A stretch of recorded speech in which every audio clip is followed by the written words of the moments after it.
Kreveti na odjelu za pedijatriju KBC-a Zagreb nažalost su popunjeni. Mali bolesnici dane provode na terapijama i liječenju. Kako bi im svakodnevica bar nakratko postala ljepša, dobili su neobične goste. Klaunove. 8-godišnju Leticiju jako su razveselili. Pa naučila sam vrtjeti tanjur u zraku, naučila sam ona sala za ritmiku i onda mažuretkinje.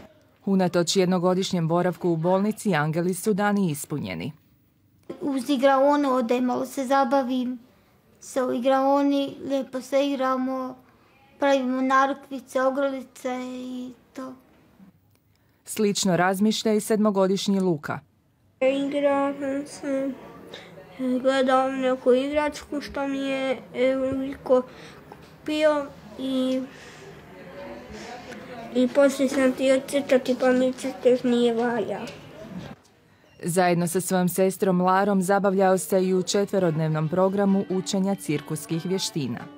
Bolje sam se osjećala, nasmijavali su me i uživala sam provodeći vrijeme tako.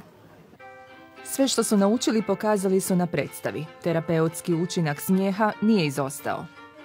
Pa smijeh kao vrsta terapije je poznat da pomaže u ozdravljenju zato što na neki način opušta cijeli organizam i daje jedno pozitivno ozračje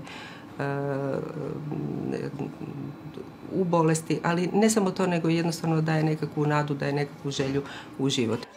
Već 5 godina crveni nosevi u KBC Zagreb dolaze svakog utorka. Ali s obzirom da mi ne znamo dijagnoze i da se baš ne trudimo niti previše ulaziti u materiju njihove bolesti, zbog čega su oni ovdje, dajemo otvorene ruke djetetu da nešto zadamo, a onda dijete samo u stvari procijeni gdje su granice, koliko smije, koliko može i onda u tom trenutku saznajemo gdje u stvari koje ograničenje postoji i što možemo u stvari realno i napraviti. Ovi klaunovi doktori posebno su educirani kao dio međunarodne organizacije koja okuplja 10 zemalja koje dijele znanje i iskustvo u provedbi programa u zdravstvenim i socijalnim ustanovama.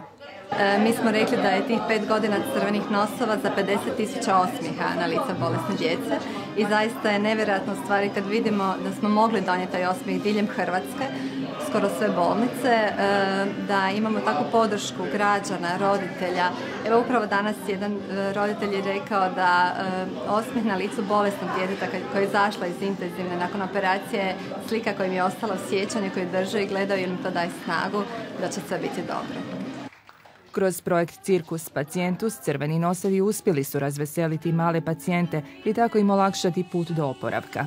Bolnički odjel nakratko je postao pozornica na kojoj brige zamjenjuje osmijeh i ponos.